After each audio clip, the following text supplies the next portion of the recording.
Hi, everybody. This is the MindLink Frequency. I'm Hey. here with Marcus Morales, and Hey, we're going how's to it talk about music and gaming and Twitch and streaming and all kinds of stuff. Mm-hmm.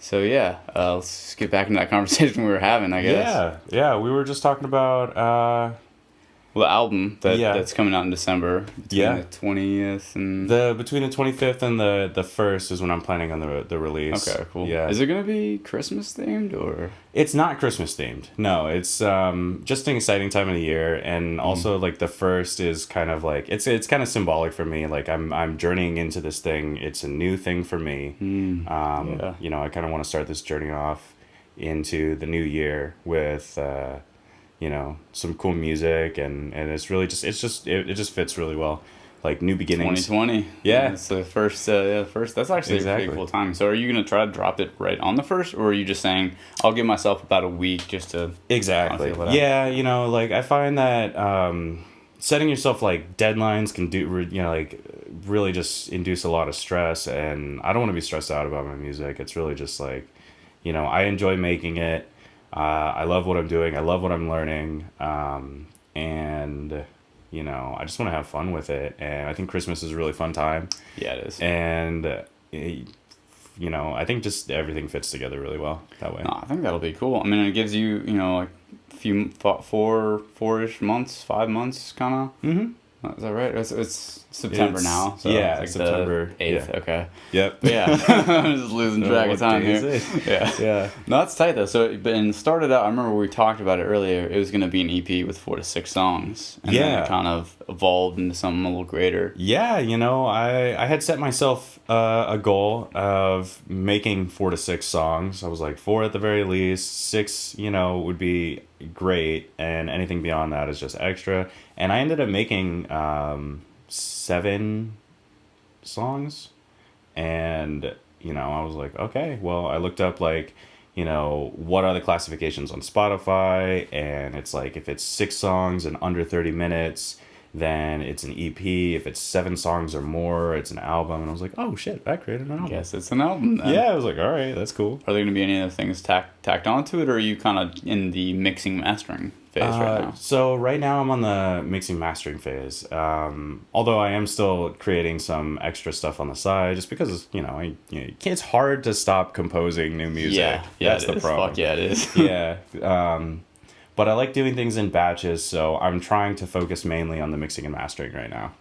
Okay. Yeah. I mean, that's good to have the workload, you know, have a streamline for it, not trying to get overwhelmed, like you were saying. Yeah, it's really, I found the best way to do it. Like, moving forward after the release, the plan is to upload tracks as they come, so mostly singles after that. And even though, like, I know that's going to be like a better business marketing plan, or, you know, kind of like for getting my music out there rather than doing like a release and Full drop. yeah, exactly, doing a release every 6 months. It's like, okay, you know, like when you have it ready, just put it out there, and building that library of music behind my name. It's gonna be great for that and getting recognition there. But you know, and thankfully, like, I can take my workflow and I can break that down into batches, or like into different phases. So Yeah, from the production, kind of the creative process, which you Exactly. finished now, I guess, for this piece. So are you going to drop the singles from the album? Like each single that's dropped is going to be from the album? Or is there going to be other songs? it would be new material. Okay. Yeah, okay. yeah. So what's gonna be on the album is just gonna be kind of like a debut kind of thing. Just kind of, you know, exploring the different types of genres I like to create in. You know, I've made some trap beats, I've made some house beats, and I made some synthwave. Synthwave is probably my favorite. Really? Okay. Yeah, and Why, it's kind of why like, do you like that the most? why do I like that? Not to most? derail what you're saying, No, it's totally fine. I think it's funny. I don't know. I just like the sound. but you just really vibe with it, huh? Yeah, Okay. totally love that, like, really cheesy 80s, like, sawtooth wave, wow kind of stuff, you know? It's fun. It reminds me a lot of, like, Neon Lights, and I'm like, I think that's really You cool. like that group? Yeah, well, no, not, sorry, not the group. I mean, Okay. like, actual neon lights, so you Okay. can find, like, neon signs and Yeah, stuff. Yeah.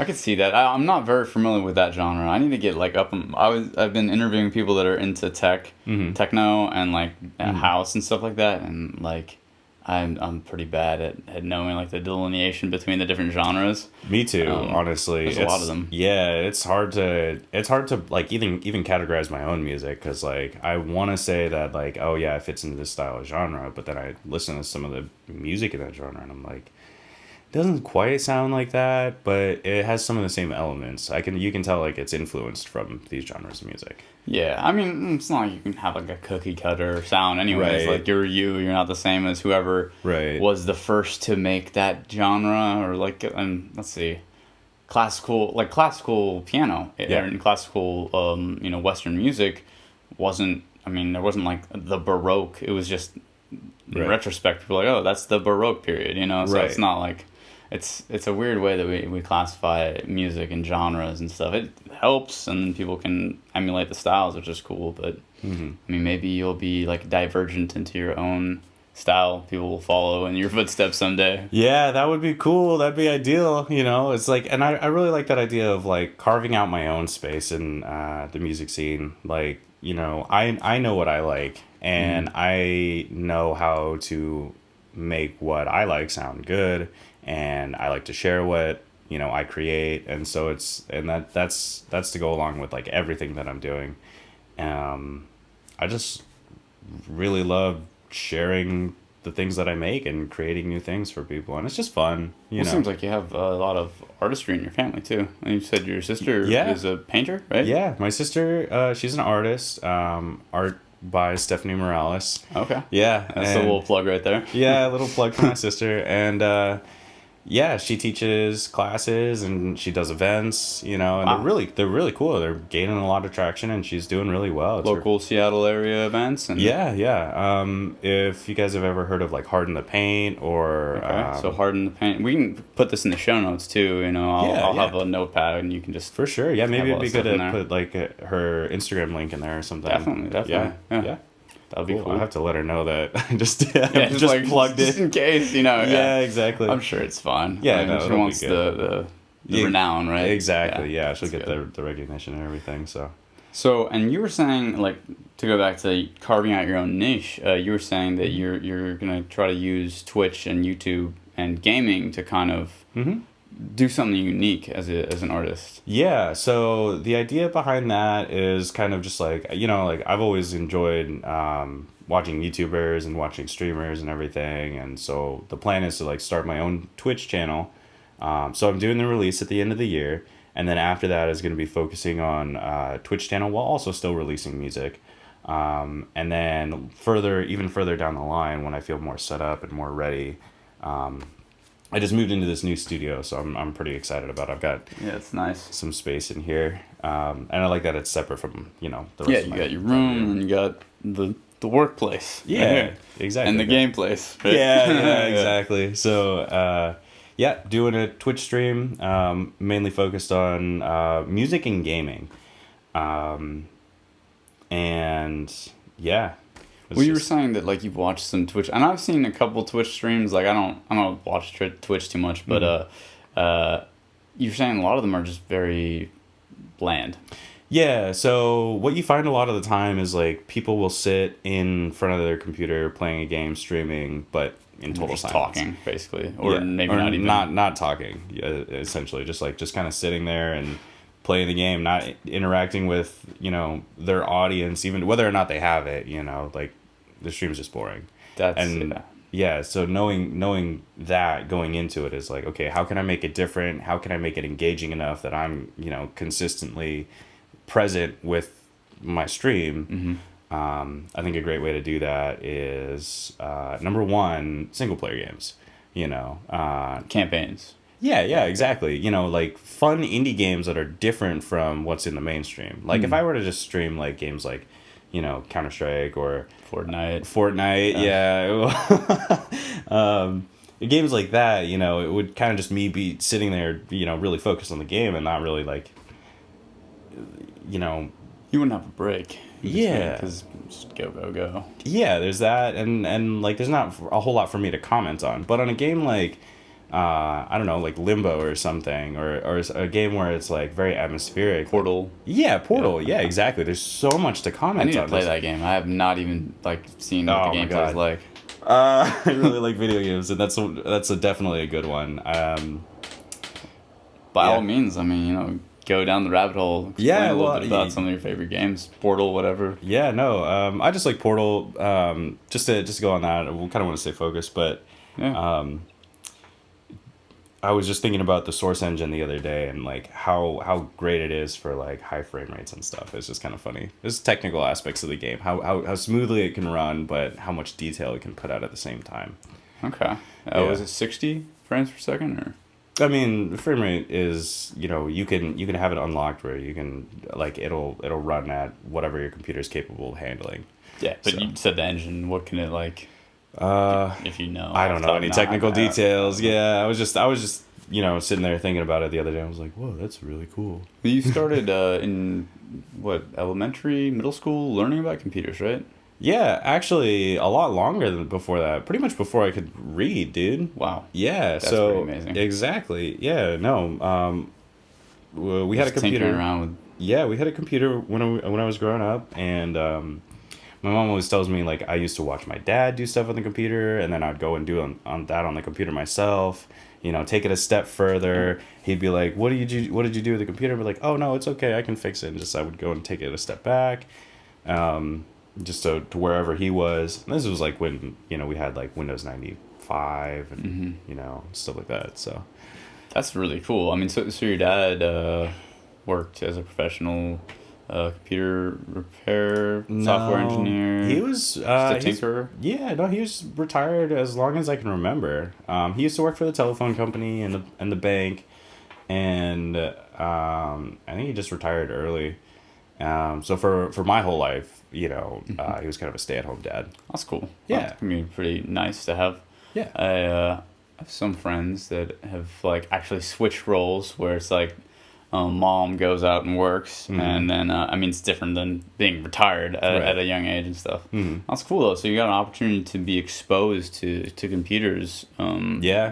Before you could read or write. Yeah, Like exactly. you're And saying. I would say that's actually probably how I learned how to read is, just playing video games growing up, reading the text on my computer or, on the TV when I was playing a game or something, and just like, because you need to follow along with what's going on in order to Storyline, whatever, Yeah. instructions, Exactly. how-tos, yeah, all that Yeah. stuff. So, yeah. That's cool. And you were saying when we first got here, I was looking at the background on your computer. You're talking about oh my god, I can't remember. Dead Space. Yeah, Dead Space. Yeah, yeah. That lineage that went from like really good, Yeah. spacey, and then it kind of Atmospheric horror, Atmospheric, very, yeah. very atmospheric, very dark, very tense. It was a very tense feeling game. You never felt safe the entire game. kind of like Fear. Yeah, I very like much that like game. that, where you always feel like something's behind you. Things like the music's quiet, and lots of like Eerie small violins and stuff, and Mm-hmm. then it's a lot of sudden action, and it can feel really overwhelming and kind of like that's when it feels scary. And they do that. They create that atmosphere and they create that feeling so well that it just. The second was great as well because they improved on a lot of things, but then the third just kind of fell apart when they turned it into an action game, and a lot of that horror like tenseness just kind of disappeared from the series. That's too bad. Yeah, And then and it is what it Thanks. is. I think EA was just trying to find more ways to make money off of a really popular franchise, and they ended up killing it in the end. Yeah, I feel like that happens a lot. They're like, okay, this is good. Now, what's popular that Yeah. we could mesh with it that'll make Exactly. it better? And Exactly. that pretty much never works. Yeah, it was that, and they were like, how do we make this game accessible to more people, and so they made it slightly easier in some aspects, and they made it, less scary, and it just really did not. That seems pretty lame. Why would you make it less scary if it's like about horror, basically? Right, Suspense. exactly. Yeah, I mean, I really just don't know what they were thinking with that. Like, the story, the plot of the game was good and everything, but it just never had that tension of the first or second games where you just genuinely felt scared walking through the halls of, It was just space action. stations and shit. It's an action game, and there wasn't Yeah. the peaks. There wasn't like the moments of kind of nothing happening, where you're walking around in darkness. No, there's plenty of those moments, but it's the moments of actions that just felt kind of lackluster. You know, they had their own tension, but it just wasn't. It just wasn't the same way as the first or second, because like in the first or second, you really felt like really alone and really helpless, but by the third one, you know, it was kind of like you've dealt with this situation so many times that you're kind of turned into. You said it was overplayed. Yeah, it was a little overplayed, you know, like, I think they just, the way they took the character development, he went from, like, a scared, you know, normal person to being kind of like this, like, alien zombie killing badass, and it was like, okay, he was much more relatable in the main character, Isaac Clarke, Yeah. you know, it's much more relatable in the first and second ones, as opposed to the third, and it was just, I don't know, it just lacked. Something I can see that happening. I mean, especially with the relatability, and sometimes, you know, doing a prequel or a sequel and so on can just be lame because you already know what's gonna happen. Yeah, a little bit. Yeah, definitely didn't see what was gonna happen in the third one, and I don't want to spoil it for anybody who hasn't played it, but yeah, it was interesting.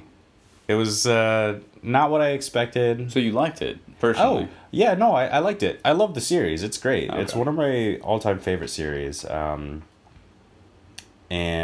I like the direction that they took it in, plot-wise. I just don't like that the gameplay changed from... And like, the atmosphere of the game changed from, like, a very, you know, atmospheric horror to, like... I can't think of what it is, because it's supposed to be atmospheric horror, but it just didn't have the same depth to it. You know, it didn't go deep enough into like the atmospheric horror part of it, and they it was like if they were like a scale, you know, like, oh, they tipped the scales in favor of action. Yeah. And it was just not the right move. I can fully comprehend what you mean. It sounds like it's a very pivotal point for the game. That's the important part, for sure. Yeah, you know, I mean, the game's been out for a few years now, and... Come on, EA, what's wrong with you guys? Seriously. Fuck. Yeah, come on, make Dead Space 4, please. Yeah, do it. Yeah. Who knows? I mean, it's only been 5 years, right, since they tanked? It's been, I think it was 2013 or 2014. Okay. So, yeah, about 5 years. Yeah. So, with your EP, are you, your album? Are Yeah. you, now it's an album. Are you, what direction is the music? What kind of music? Is it gaming music? Is it more just it's really just stuff that I've made, you know. I decided, like, at a certain point, like, okay, you know, I think I should release some music, and I think I should try to do it in a somewhat professional capacity.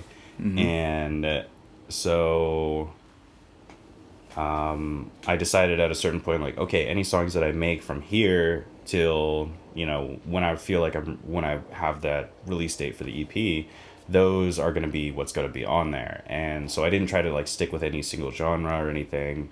Like I said, I got a house song on there, I got a trap song, I got like 2 synthwave songs on there. And they're all instrumentals, or do you sing or vocalize at all? They're all just instrumentals. I don't do any vocals yet, but I do have a room, another like small closet that isolation booth. Yeah, exactly. Okay, nice, yeah, I'm trying to turn that into a little isolation booth so I can get some really clean samples and some really good vocals in there. What do you usually, what kind of stuff are you thinking about sampling, or do you sample? Mostly, I've just been thinking about noises. You know, there's so many weird spoons together or something like that. Yeah, exactly. Okay. You know, knocks, like hitting wood against wood, or like, you know, just taking a hollow plastic object, tapping it with a spoon or something. What are you recording with? What kind of microphones? So I've got a condenser mic right now. I've got a AT2020 Audio-Technica. It's a great microphone and everything, but it picks up so much background noise that I can't use it for like the broadcast, like doing a Twitch stream or YouTube videos or anything like that. Like, I've got my air conditioner right here, and I need to move it to the other room. Background noise. You ever think about using gates or anything like that too? I have, but I just, I haven't looked into it too much. Like, I've been really just trying to focus on. Right now, I'll use my microphone. Making the content. Yeah, exactly. Yeah. Just making the content. So, do you have a Twitch stream or something that's like active now, or are you just building up the content? Not active yet. It's it's been a matter of like not feeling prepared for it. When I first built my computer, I took this philosophy of like, okay, I can save money here and there, and then I can just upgrade it later.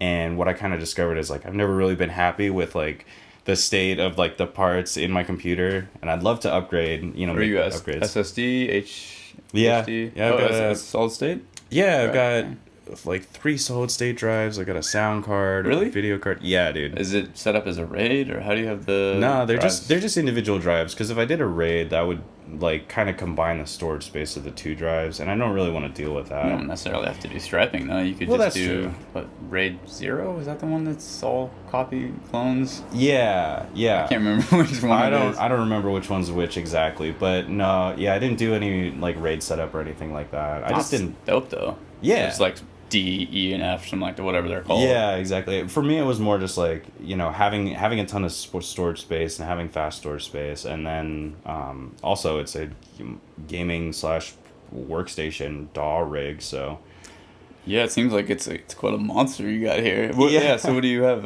What's the RAM? 32, 16? 16 gigs. 16, okay. 3200 speed. So Okay, for the fast cards. memory. Yeah. No, for the RAM. It's fast memory, and I've got an i5 in there that I wanted to upgrade. I've been i7. doing some research into like Ryzen 3 and stuff, and it seems like it does really well when it comes to streaming. But at the same time, you can stream straight from your video card. Your video card can do all of the video encoding Yeah, for what it. is your graphics card at? If you remember. It's a 980 Ti. It's a few years old now, and I've been meaning to upgrade. I can definitely tell like there are some games that push it to its limit. I like to run like little monitoring software in the background so Activity I can monitors and stuff. Yeah. Exactly, And this so I is can Windows, see. right? That you're Yeah. running at 10, I guess. Yeah. Okay, cool. Yeah. So yeah, no, definitely want to make some upgrades with my computer. But so since I've never been happy with like what I did initially with my computer, I don't want to do the same thing with really anything else, like my music or my stream or anything like that, YouTube channel. So you just kind of just did it without planning it ahead a little bit? Is that kind of what you're getting at? Or? Yeah, I was just like, well, I kind of just really want a computer to play games on, and I need it to work, and I don't need it to have the best parts because I can upgrade them later. Yeah. And I kind of found that like doing it that way instead of going for the parts that I knew that I wanted at the time just meant that like I was always chasing the next upgrade. Yeah, you're not. Yeah. Yeah. Not being So prepared. I just don't want to take the same approach with like a Twitch stream or YouTube channel or anything like that. I don't want to start those until I feel like I'm absolutely ready, because I don't want to, be going through this. Like I'm going to be, it'll be an evolution. It'll be, a process and a journey in itself. Yeah, it's not going to be in the same state, Right. a Exactly. few years from now. Exactly. Yeah. Like no matter what, it's going to be changing, but I would like to start at a place where I feel more, Start higher. Yeah, exactly. Yeah. Exactly. Because if I start higher, then the only place I can go is even higher. Mm-hmm. Yeah. So. Well, I mean, it sounds like you're really prepared, and you got this dope ass like setup here. Yeah. You know how computers work, so Yeah. like, I think you definitely have a edge on a lot of people, because some Twitch streamers just don't even know how to use a fucking microphone. Right. Yeah. anything. Exactly. A lot of So. people don't. Yeah. No, I know. I mean. Yeah, and like just knowing the difference between a condenser and a dynamic, and knowing about like noise floor, noise gates, and stuff like that, and limiters and everything, and compressors, and everything that you can do to make yourself sound good on stream Yeah. is only a bonus, and it only increases the production value of your stream. Oh yeah. I mean, Yeah. people won't even like consciously think about it necessarily, but they're gonna be like, I just like this. Yeah, Even if exactly. Even if the video quality is shit, you can if the audio quality is really good, it doesn't matter as much. I mean, obviously you want good video quality, Right. but still, Yeah. the audio comes first. It seems like to me. Yeah, exactly. You can't stream with bad audio because nobody wants to listen to that. It's Painful. Yeah, exactly. It's more painful than watching a poor quality stream, because like people are used to watching videos on the go at like 480 360p or whatever, and it's, Blurry as fuck yeah, and exactly. shit. You can see giant pixels on your phone or whatever, and it's like, okay, I'm just gonna deal with that. But as long as the audio is good. Yeah, Yeah. not distorted, not too quiet, or like Yeah. where it like jumps from like really quiet, like To super really loud, and you're loud. like, what the fuck? I had to turn way Yeah, up. exactly. Yeah. That's where compression comes in handy. And Oh, I yeah. love that. And I love learning about like all of the different like tools that are, at a creator's disposal to make their audio sound good. Both in music, on a stream, on video, all of it. I've kind of been teaching myself a lot of this stuff. I started playing instruments when I was in 5th grade. I started playing the Damn. flute. Yeah. And I played the flute for... Young flautist. Yeah, exactly. Young flautist. I started playing the flute in 5th grade, and I played for like 3 years. And then I started playing guitar after that, and I played for maybe another 2 or 3 years. But then there was a huge gap in where I wasn't making any music. I was just kind of focused on school and, or really not focused on school. More like surviving high school with I mean, that passable happens. grades. But Yeah. and, it wasn't until like 2013 that I got back into music. I had a friend who was making beats, and they showed me some of their music, and I was like, whoa, that's really cool. And it kind of just like clicked in my head, like, oh shit, I could be doing this too. Mm-hmm. Like, so I went and I got FL Studio like that same week, and Nice. Fruit Loops is pretty good. Yeah, I don't fuck with it, but I've seen people use it. For sure. Is that what you're using right now? Yeah, so I use FL Studio to produce my music. That's my DAW choice. I wanna get a copy of Ableton. Just because there's so many things in Ableton, or so many different like controllers and stuff that work with Ableton natively. Like I've got like this keyboard behind you. I've got a Novation Impulse 49 that works with FL Studio and Ableton natively. So is it USB only, or does it have like an out for MIDI? analog? Yeah, Oh, it has MIDI out. Okay. Yeah, it has a MIDI out, and it does have a USB out as well. No TS, TRS out for No, speakers, it only has sustain and expression pedal. Okay. Yeah, but those aren't outputs. But yeah. So You ever thought about getting an Arturia? It comes with at least when I bought it, it came with Ableton 9 Lite, I think. yeah, so that's the thing. Like these did as well, and I've got like a Novation. What are they called? Launch control and launch pad behind me.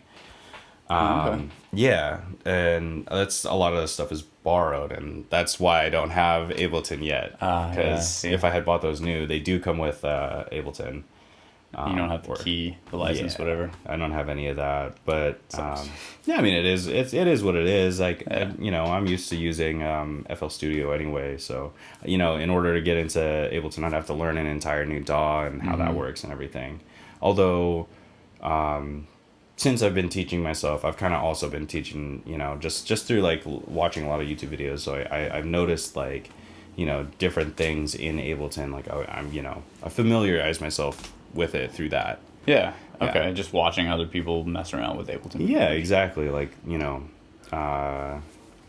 the layout of it and like, yeah, I don't know. Just generally where things are that's really important in working with a DAW, and knowing like where your arrangement view is, where your piano roll is, or where you Just like being able to read a HUD, you want to be able to read like your controls and all that stuff. Exactly. Yeah. Is there any convergence that you see with your music and gaming? Planning on doing software development, or yeah. So definitely people have I don't want to like toot my own horn or anything, but people have told me, like, oh yeah, I could see your music in a video game, and like like it would sound really cool in like this kind of scene in a game, or like that kind of scene in a game. And so my plan is to try to get out there, first of all, get the album out there so people have something that they can come and listen to. But then get all the singles out, because I want to keep building up my library of music, promo, all that. Yeah, exactly. But yeah, so the plan, I was just talking with somebody the other day. They are a composer, video game composer. They've made music for games. And you met her through work, right? Yeah, exactly. Yeah. Up at the cafe. I work at a cafe in Wallingford, and I met them at work, and they kind of explained like like getting your name out there, and like joining Facebook groups that have indie developers on them and trying to catch them early. And they just had some really good advice for like trying to find people who need music for their game or movie or short film or whatever, and just like, you know, just contacting them through that. Yeah, word of mouth is powerful. Exactly. Yeah. The other plan that I had was like to go to an event like PAX or something and go to some booths and be like, hey, What's you know, like PAX stand for? Penny Arcade Expo. Okay. I've never been, so like small game kind of yeah. small business. Maybe even just like one person making a game and stuff, or is it a little bit bigger than that? I think I think it's a little bigger than that. You know, it's usually a pretty big event. Okay. Yeah. I actually don't know a whole lot about PAX. I've never This is been. the first time I think I've heard of it, so. Yeah, okay. Yeah. PAX is pretty cool. I've heard a lot of good things. I know a lot of people who have gone and they've had a really good time. I haven't taken the time to go yet.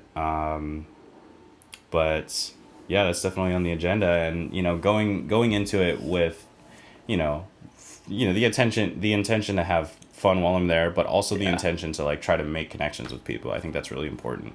Thought about like, do you have a Facebook page that you're gonna tell them about, or like business cards? Or? Yeah, so yeah, I'm still working on getting like all my promoting material together. Right now I don't have anything. I don't even have any artwork Step for. by step. You're gonna get a oh God, I forgot your sister's first name, but you're gonna get her. Oh, I to never do said artwork it was Stephanie, my sister. Stephanie. Oh, yeah. you said her no, I artwork, did. right? Morales artwork. Yeah, or something yeah. like that? Art by Stephanie Morales. Okay, yeah. Yeah. You're gonna commission her or somebody else outside the family? No, I don't think I would commission my sister. Just one, because it's family, and two, because I'm looking for a different kind of art style for cover art and stuff like that. Something a little more flashy, probably. Yeah. I don't know what her art style is, but I don't really know what I want in mind. I was kind of thinking of like, you know, like the Dixie cup design. yeah, okay. Yeah, something like that, where it's just like some simple geometric shapes and patterns and stuff. And I'm trying to like have it like a cool 90s vibe. And that'll be for like Marcus makes music for video game stuff, basically. Yeah, well, no, I mean, I'm thinking of more like the album art for okay. this release at the end of the year, which I still don't have a name for. Really? Yeah. You got a couple months though. Yeah, exactly. I've got time for it. I've thought about calling it like Hello World, something like that. You know, The little brackets and yeah, shit. exactly.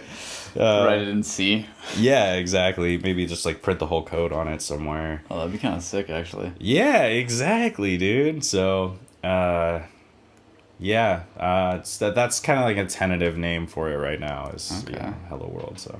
Yeah, I think you actually had mentioned that because I saw you walking on whatever cross street that was with Alex, and we were just like talking. I was on my way to get pizza. Yep. Yeah. Like, yeah, she's, yeah, dude, it's good they make some pizza. Good shit. Yeah, they do. Yeah. No, that's dope. So, album's dropping in December or the 1st of January to kind of signify your greeting to the world. Hello, world. Yeah, exactly. Like shout my out debut. to Like, hey, everybody, here I am. This is, my first, baby's first album.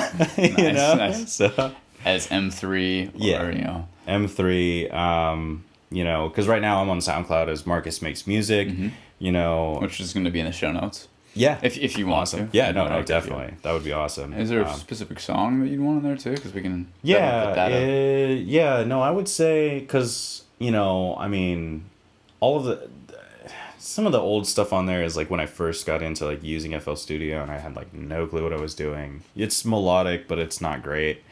And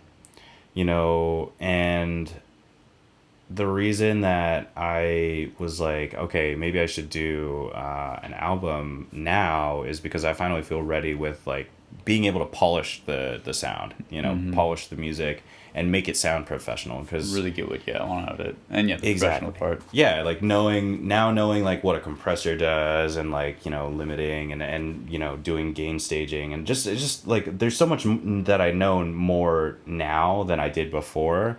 And using all these techniques to make it sound professional was just something that was missing from a lot of my music. Like a lot of the songs are not, mixed or mastered. That's part of the process, you get the creative parts out, and it's like maybe super quiet, and then spikes of loudness, whatever Yeah. the case is. Yeah, I've no, I mean, definitely that's- done that too. Even that, like, you could do that on purpose, with intention, just for... Kind of like orchestral music. Yeah, exactly. Yeah. Yeah, very Huge dynamic. Just Exactly. Yeah. Orchestra does that a lot. You go What's very your quiet. favorite genre of spanning from any year, all the way to the early rock banging music, whatever, Yeah. it's a current. I don't know. It's hard to pick a favorite genre. I would say, I don't even know what to call it, but like there's like music that's actually in video games has a very, very special place in my heart because I grew up playing a lot of video games that had just like some lo-fi music in it that,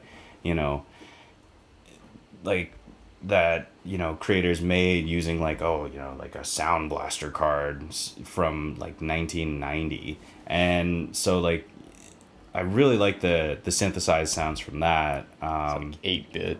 Yeah, exactly. Just some really lo-fi stuff. Before like General MIDI was a standard, because that was with the Roland SC55, and so that sound module got used to create the soundtrack for Doom and Doom 2, and for Duke Nukem 3D. And those were a couple of the games that I played a ton of back. Yeah, that's back what we were then. talking about earlier before we started the podcast. Exactly, yeah. So like these old video games that have like killer kick-ass soundtracks, I just really fell in love with that, and it's just it's a huge inspiration for me trying to get those sounds. I found an SC55 once on sale at a local music store around here, and I was like, oh I was so excited about it. It was a little too expensive for me at the time, but I was like, I have to get one of those some days. I want to get that sound module because it's MIDI, so I could plug it into one of these keyboards and just like find the right bank of MIDI samples and just play it that way. Or That's pretty cool. yeah, I don't know a lot about connecting MIDI devices like that. So basically, you'd use the older 90s sounds that are in that NSC, whatever it's called. yeah. The SC55. SC55. Yeah, it's a Roland device. And you just plug it in, and then you would push the sound off through the speakers or into your computer, pretty much. Yeah, so in the same way that you can use the MIDI keyboard with your computer as a controller, you can use it as a MIDI controller for a sound module. Okay. Yeah, so but instead of plugging it into your computer, you're plugging it into just a box with... Instead of like a VST or some plug-in. Yeah, exactly. Yeah. And then I guess the funny thing is like there's already a VST for the sound module that I want to get. I don't want the actual hardware, dude. Well, yeah, I mean, it has and a certain color to it when it's actual physical, instead of Exactly. like the digital bits, zeros and ones, It's that, and just the fact like that's really like I'm not a huge like equipment or hardware guy. I definitely know like I was talking about earlier, I need to get a dynamic microphone. That's just that's not because like I like gear and everything. It's really because like no, I actually need to get one in order for to recording stuff or for live stuff. for more for the live broadcasting part of it. So you're gonna stream live then? Yeah. Okay. Yeah. Yeah, that's on Twitch it's all live. So but you can go back and look at the recordings. That's yeah, I could always do like a video, a VOD or video on demand of the stream that I've already streamed. Yeah, it's the way. What's a VOD? A VOD. It stands for video on demand. Wait, like what does that entail? It's like a YouTube video, but Is it pre-recorded or is it based off of a live recording and you go back and edit it? Or? Yeah, it'd be based off a live recording. It's just like I think it's a feature built into Twitch. So basically, it records your stream from beginning to end, and then it gives you the option to do that, and then it saves it to your channel. Okay, so anything that you can watch on Twitch that's not live is a VOD, essentially. Yes. Okay. I would say for the most part. There Yeah. might be some nuances and Yeah, I'm stuff, sure there's some nuances. I'm actually not super familiar with Twitch either. This is again like all just kind of a journey, stuff that I'm getting into, and trying to make a breakout in. So Well, no, I think it seems like a really good way to do it. Something unique, because I haven't heard of any musicians that are like, hmm I really love, like, I mean, musicians might be like, I like video games here and there, but I don't think anyone's used that to kind of escalate themselves and push their music out there.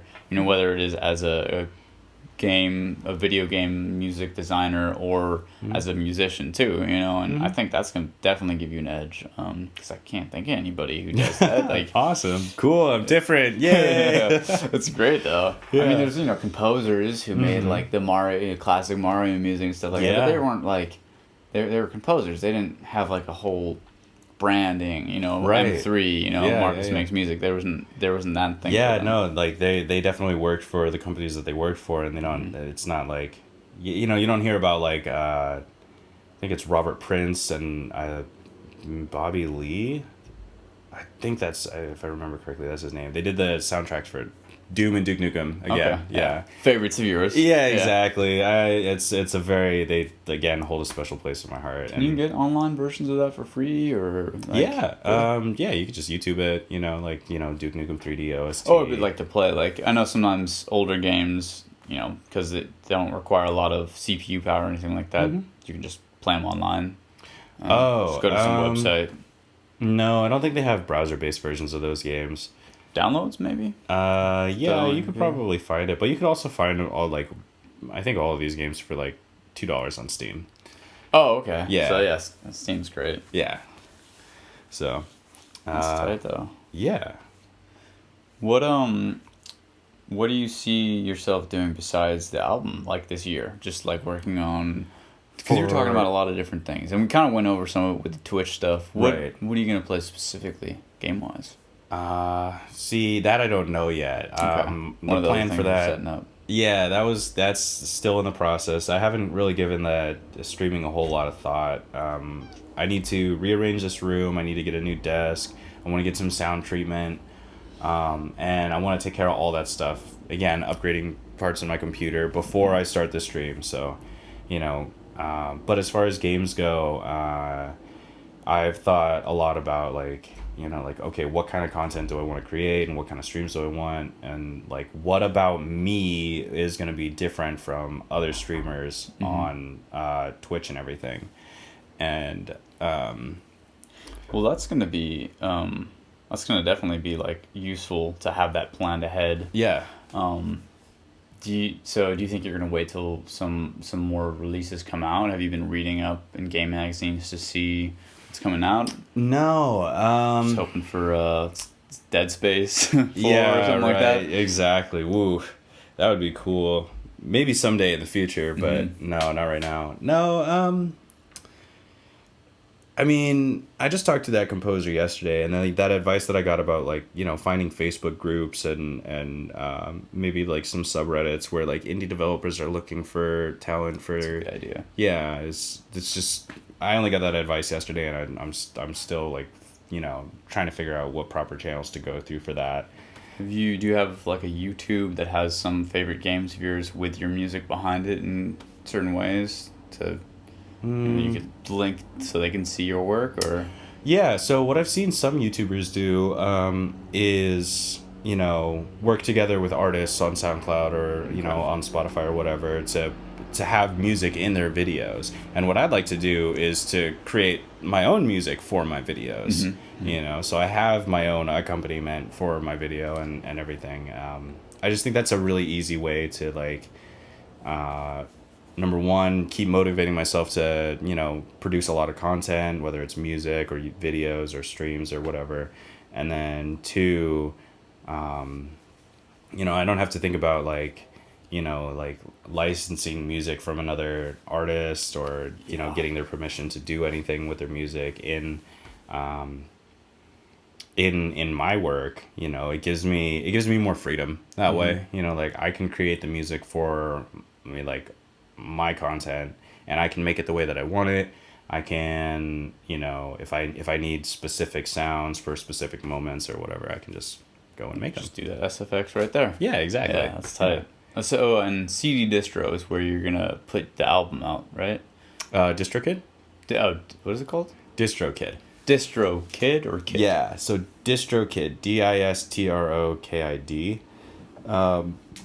They are a distributing service that lets you upload an unlimited amount of music for a like $20 annual price. Oh, that's not bad at all. Yeah. So yeah, so that's and they can get your music on Spotify and other streaming platforms, and Spotify is really the big one for me, is because like that's what I use the most, and yeah, I've talked to a lot of people who have used Spotify. I'm like, yeah, most people use. I use Pandora personally, but I like Pandora's Spotify. Good. Yeah, I like that you can pick and choose what songs you want to listen to. I don't know if that's on Pandora yet. Premium. For all the paywalls. For all these free services. Yeah. That was the thing with Pandora, is like you could either set a genre or you could like set an album and it would create a radio station, and that's really cool. But I liked being able to like go to an artist's page and be like, okay, I want to listen to this specific song, and I can just do that every time. You might actually be right. It might not. It might be more random, more just kind of its own thing. I just never gone through the paywall because I'm like, yeah, whatever, I'm cool. Just classical music, some trap music, whatever I want to listen to at the time. Exactly. More setting moods and stuff. Yeah, exactly. You're driving to work, commuting, all that stuff. Just something to chill with. Yeah. That's dope though. Yeah. So yeah, DistroKid should be good. I've heard a lot of good things about it. And so, just hoping to have all of that done, at the end of the year, and it should work out. You gonna use Beatport at all, or just DistroKid for now? Just DistroKid for now, because that's the only one that I've done, like any amount of research into.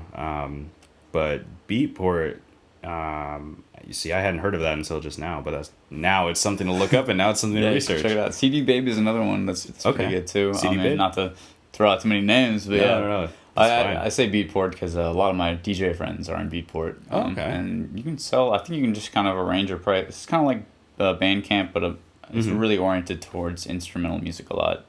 Oh, really? Yeah, which Bandcamp is more just for like bands and stuff. Yeah. Okay. I know you're kind of in between that genre, but you're trying to supply to people, I guess, instrumentals. Are you planning on getting the album featured in movies or games, or is it more just like this is my artistry? Not this album, potentially future work. Yeah, this one right now is just like, and really any future releases until I get to a point where I'm collaborating with game designers and developers, is just gonna be me putting out my music just to be out there. And stream with it, right? Are you going to use the album to stream with? Or? Oh, yeah. See, the album, it'll be really for me to get the music out there and for my own content. But, yeah. Are you going to start streaming sometime afterwards, or do you have, is that less set? The album comes first right now. Yeah, the album is priority. That is main focus. When it comes to streaming, I just want to see myself get started next year. More than anything, like I don't want it to be like necessarily at the beginning of the year, maybe at the beginning of summer or something. People are going to have a lot of time off. Very true. And yeah, so that seems like a wise decision. You got to pace all these things out, especially with all time invested. You want to make sure that it's not sink or swim. It's just swim. Yeah, exactly. I want to make sure I can tread water at least. Yeah. That's going to be great. Yeah. So, oh man, I totally forgot what I was going to ask. That does not usually happen. No worries. But what other projects do you have in the works, or things that you're trying to get done? Music related or anything else? Yeah, any other projects that I want new computers to build? Yeah, and see, that's the thing, like, there's so many things that I have that I'm interested in that I feel like I have passion for besides music, games and technology. Like, I follow so many tech YouTubers on YouTube. Eli the computer guy? Yeah. Oh, not Eli the computer guy? He's a lot into networking and stuff. Oh, okay. Yeah. Cool. No, I haven't heard of him before, but the YouTubers like Jay's 2 Cents or like Gamers Nexus or Linus Tech Tips is a big one. Oh, yeah, that's a huge channel. Yeah, everybody who knows anything about tech YouTube knows about Linus. But yeah, you know, that's just another thing that interests me. Science Studios, that's a small channel. I wanted to mention that because he's kind of an inspiration for you know, like wanting to get into YouTube, potentially just to cover a range of subjects. So like Vsauce sort of. His channel started out that way, but then it ended up just being all tech related. Okay, so it's very niche and very. Yeah. I mean, tech is so huge these days. Yeah, you got exactly. Security, you got DevOps, you got fucking UX. You got some, and then front end stuff. Exactly. I'm really like hardware kind of guy. I really like, you know, talking about like made this video cards and processors and RAM and all that, and like overclocking and all that. Like that's fun. It's pretty cool, Daniel. I've never overclocked a computer, and it kind of makes me nervous because I hear like. I mean, obviously, it's totally feasible. Oh, yeah, absolutely. Yeah, this is overclocked right here. Yeah. Because, I mean, it's not like it's overclocked. You're just like, okay, it's at a nominal speed that the stock specifications. And you're like, well, it can do this much, right? That's pretty much what you're doing. So, I mean, it is overclocking. Like, when you get a processor, you know, it's rated to run at certain clock speed, you know, whether that's 3 gigahertz or 4 or 4.5, right? And by pushing it anything over that, you know, nominal speed, you're overclocking it. And then you're, you know, by doing that, you know, you might need to increase the voltage that's supplied to the processor, which would increase the heat, which means you need to cool it with better components. Liquid cooling or better fans, whatever. Exactly. Yeah. So, you know, the only dangers of you know, overclocking is really not preparing yourself or not understanding what it is that you're doing, you know. You won't fry your computer. Yeah, exactly. You know, and I mean, even then, it's like difficult to do that. It's difficult to destroy components like that because they have built-in safety features. You know, like if it detects that, oh, the temperature is getting too hot, I better shut down, or oh, there's too much voltage, I better shut down. They have safeguards. Yeah, exactly. Which is good. Yeah, there's ways to get around that too. You know, people do that. Extreme overclockers do that to get, you know, even higher clocks, and you know, like that's cool. In the BIOS, like, how do you? So command prompt shit, like. Yeah, thankfully no command prompt stuff necessary, but yeah, typically when you turn on like a desktop computer, you can hit F2 or delete. You just really got to spam those buttons, but it'll take you to the basic input-output system, which is just, you know, really, really basic software or firmware on your motherboard that lets you change the settings in there, like clock speeds, RAM speed, you know, just input-output devices. Where the bootloader is, right? And stuff like that. Order or whatever. Yeah, boot order and everything, you know. If you need to boot off a thumb drive or something, that's where you would go to do that. You know, so. Which is great if you want like to have 2 operating systems or you're putting a different one. Yeah, exactly. It's great for backups. It's great for like, you know, having your copy of Windows on a solid or on a USB drive, and if anything happens with your copy of Windows, nuke it. Yeah, exactly. Redo it. Exactly. Boot up from the flash drive and you're set. Yeah, I need to practice that a little bit more. I've done you know, some re-imaging, but a lot of the re-imaging or the imaging I've been doing is just on a Raspberry Pi. Oh, you know, just with Raspbian and shit like that. Oh, nice. I did. Do you like to mess with like electronics and tech? Oh fuck yeah, I love that shit. Nice. Yeah, no, it's I mean, I have a NAS set up at home right now on the LAN. I want to get it onto the, you know, the wide area network. Yeah. But it's like a little nervous about putting it out there. Yeah. You know? And I was thinking about SSH tunneling, but I don't completely understand how to do that. And I was like, VPN, but that's paid unless I was thinking about making my own VPN server, but I don't know how to do that. Oh, yeah. Because it's like, I don't really want to, the whole idea is that I don't want to pay a monthly fee for a cloud. Right. You know, cloud space. Right. It's like, well, I just, you know, buy a 2 terabyte hard drive, whatever I want, make a RAID on the NAS. Yeah. OMV4 is really good. And I know OpenCloud has, and Nextcloud is like good. I don't know if it's open source, but it's free source, you know, stuff you can just put on your Raspberry Pi. Okay. But OMV4, Open Media Vault 4, is pretty darn good so far. I've been testing it for almost a month now. No crashes. You can make it spin up and spin down. So like, Sweet. when you're not using it, obviously, Right. it's not gonna just keep doing Spinning it. the hard drives and everything. Yeah. Okay. I haven't set up a RAID yet. I mean, it's just running off this 2 terabyte Toshiba, which I've had for like 6 years, but it still Nice. works. Ooh, Like, fine. I would say that's a rare find because I have had hard drives fail on me, and that is the worst.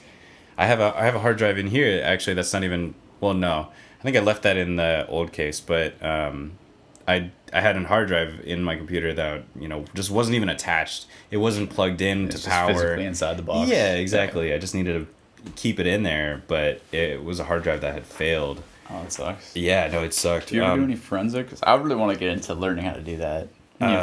Pulling out data from fried ones and stuff like that. No, yeah. I don't know anything about that. Neither do I. Just know it seems like yeah. really dope, and it's like even Yeah. if you re-image and just wipe the shit out of like a drive, people can still get it. I don't know how Yeah. that works. Yeah, so I think the way it works is basically, but when what they're doing is taking advantage of the fact that, like, in order to delete the information on a hard drive, you have to rewrite or write over the old data, with like ones or zeros or whatever, just to get rid of it, to make sure that there's no that it's like ghost data isn't there, because you can delete a file, but it'll still be on the hard drive. I think what happens is, like, the computer tells it just don't go to that area until it's rewritten. So it's still because I know it's hard disk drive HD or HDD is literally just a magnetic disk, and the zeros and ones are baked in by having a certain flux or Yep. the way that the magnetism is oriented Exactly. in a very small little spots on the disk. Exactly. Which is It's pretty like amazing. it's the same technology for CDs, except with CDs that Laser. Exactly. It's permanent.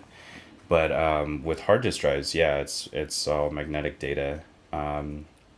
But So what you're saying is when it's deleted, it's just forget about this area until we actually have to use this space. yeah, exactly. Interesting. I think that's my understanding of how it works. The one thing I'm certain about is that, like, the way to really delete the data is to rewrite or write over the old data, and then once you do that old data is just gone. Would that, like, if you were to resize the disk, Would that or do it? reformat it? Like, what would be like the best way to wipe it then? I don't know. I think you'd have to use some kind of like third-party program to do that. I think okay. Yeah. Or like write your own little script or something like Yeah. that. Yeah. Just tell the computer, like, hey, write over this disk with a ton of zeros. But I would be careful about writing your own program, because I think there's certain things on the disk that say, like, okay, here is the beginning of this platter. Here is the end of this platter. Oh yeah, so you could have the ARM go further and just break off or something like that if you did. Or if you didn't know the physical space of the actual disk. or just like an arbitrary start point. Could miss a spot. Yeah, or like the beginning of the disc, like a vinyl. Mm-hmm. Like it would have a beginning and an end. I would imagine that the hard drives work the same way, but I have no idea. I think you're pretty much right. I can't remember exactly, but yeah, it's the arm moves at different points, and it's going so fast, and writing and reading very quickly. But yeah, I really do want to learn that stuff though. Yeah. I mean, it's so useful. Hell yeah, it's very interesting. I went to school for electronics technology. I wanted to call myself an engineer so bad, an electrical engineer, but I was going to school in Kirkland, and I was taking the bus there from here where we're at right now. It was so. Oh yeah, that's a bit. 2 hours there, 2 hours back every day. And Yeah, they say you can study on a bus, but I mean, nah, dude. I had to gotta carry be a real. giant toolbox. Well, I chose to carry a giant toolbox with me. A lot of my classmates had, like, bait and tackle boxes, like really just plastic boxes that they'd carry their tools in and everything. But yeah. I don't know what I was thinking at 19. I was like, yeah, I want to have one of those, like, red toolboxes that you see in like people's auto garages. Badass. Yeah, exactly. And I was so dumb about it, you know. You're younger. I mean, Yeah, you know, like I don't regret any of the choices that I made for that. I'm sure you learned a lot. I did. Yeah, I learned not to go to school in another city by bus. Fuck. Yeah, that was the big thing. Was like the commute was just too much. I spent, 2 hours getting there and 2 hours getting back every day. That's a slog. I mean, I'm sure Yeah. you're just exhausted. Every single day. Yeah, and I had a job too. I was working part time between part time. Basically working a job and a half. Because, I mean, Yeah. full-time school's a job. Exactly. And it just got to be too much at a certain point. I was like, this really sucks. I gotta stop going to school. It's just not. It wasn't sustainable. That's what I kept thinking. I'm like, damn, I just can't keep doing this. Like I like what I was doing. I liked what I was doing and everything, but I just couldn't keep doing it. Yeah. I mean, that's just a lot to do. I mean, with a job and doing that kind of commuting, I can't even imagine. I've always gotten jobs on campus whenever I've, had like Yeah. a part-time thing with full-time school. That would have been the way to do it, or find some way to, either have my job be closer to school or have school be closer to home. Which, North Seattle offered the same program that I went to like Washington for, and I should have just done it there at North Seattle. But you live and you learn. Was there a reason to Yeah. So I chose Lake Washington because we had toured that school in high school, and I had a really great experience then. And, when it was time to pick schools and everything, I was like, oh, well, they have the program that I'm interested in, and North Seattle has the same one. But I've been to Lake Washington, and I really like it. Yeah. So I decided, like, okay, well, I'll try to take classes over there. And I mean, no, it makes sense. Like, you got a good vibe from it. But, I mean, that's the thing. Like, I have a car, and so, like, it makes it really easy. And I take for granted how easy it is to just travel around. But when I was younger, when I was, like, a teenager, I was biking and busing everywhere, you know? Yeah. And you have to plan so much. Because even if it comes every 15 minutes or less, which is not that... I mean... Seattle's pretty good with their transportation, but there's some places where it's like, all right, one bus is going every 15 minutes. Yeah. But this other bus comes every hour. Yeah. And then after 8, some of them just like ends, like really 8 p.m. You know? Yeah, I mean, that's it's super early not for- always like that, but Yeah, no, I know what you mean. Seattle buses, they're kind of all over the place. Like, they're either really reliable or you're always late or it's you gotta look always early. somehow. And then the poor bus drivers, like, I mean, some of them are dicks, but like, then they're under all this stress because Yeah. everyone else that's on the bus is freaking out for. I mean, maybe they're not. Maybe they planned Right. ahead, but it's hard to. Yeah. A 4-hour commute round trip. I mean, that's a huge chunk of your day. That's, let's see, 8 hours is the third of your day, so that's a, oh god, I'm It's a fucking sixth up on of my that. day. Yeah, it's a sixth of Yeah. your day. Yeah, Yeah. that's a lot of time there. Yeah. That's cool though. So you can build your own computers. You know a little bit about, maybe a lot about software. You're really into Decent gaming. amount. Yep. Coming out with an album at the end of this year. Mm-hmm. Is there Twitch anything stream else and you wanna YouTube channel. plug? Any other Parties, things? plugs or anything. I mean, I would say a shout out to like Griffin and Alex who introduced us. Yeah, for real. Like, I met you through Griffin, I think, up at the cafe. And Yeah. When I saw you again with Alex, that was cool. I know they're in Europe right now. Yeah, they're tripping around Europe. Yeah. Has Griffin released his album yet, or is he a single? I don't think so. I mean, he's very OCD. Well, I wouldn't say OCD, but he's very he's like you. He really wants to make sure everything's very prepared Right. and lined up. Makes which, sense. you know, Yeah, it's I've been not a bad waiting for idea. that, dude. Me I too. listened to the first podcast with Griffin on it, and I was like, oh, Sunset Affinities. That sounds Yeah. so cool. I want to Coming out listen at the to end it. of summer. But Yeah. I don't think it's gonna come to fruition. No, I think He might summer. not have told me. Maybe it's like on the On the Hush Hush. Yeah. Okay. No, but I mean, have you heard any of the demos and stuff that he's No, doing? nothing, dude. It's really good. and That's his why I'm curious, voice because has I improved so much. really. Yeah. Okay. I haven't really heard any of his stuff, except I think once he shared a band that he was part of a long time ago. Yeah. T-Rex Typhoon. T-Rex Typhoon. Yeah. Mm-hmm. Yeah, they're pretty dope. There's just, I mean, I think it's hard to coordinate. Bands can be difficult, so they just couldn't dealing with a lot maintain of it. people. Yeah. But no, I mean, his solo work is really good. It's too bad there's not anything online. That I think there's nothing online yet, but it's okay. Once he drops it, it's gonna be this just amazing music he's gonna come out with. It's Yeah. pretty tight. Yeah, hell yeah. I'm definitely looking forward to that. Whenever that comes, Griffin, hurry up, bro. No, honestly, we're all waiting on it. So. Yes, we are. Cool. Well, I guess with that, we'll have to do this podcast again. Oh, yeah. And then talk about. We'll do it like after you have it released and stuff. Yeah. Talk about how the process. Yeah, went. maybe when I'm getting ready to start the Twitch stream, it'll be like, okay, so how did the album release go, and then What's the next step? Yeah, exactly. I think that'll be dope. Yeah, that's a cool idea. Yeah, this has been great. Thanks for letting me come through and do this. Cool. Well, this has been the MindLink Frequency here with Marcus Morales. Check out everything in the show notes. Have a great day, guys. See ya.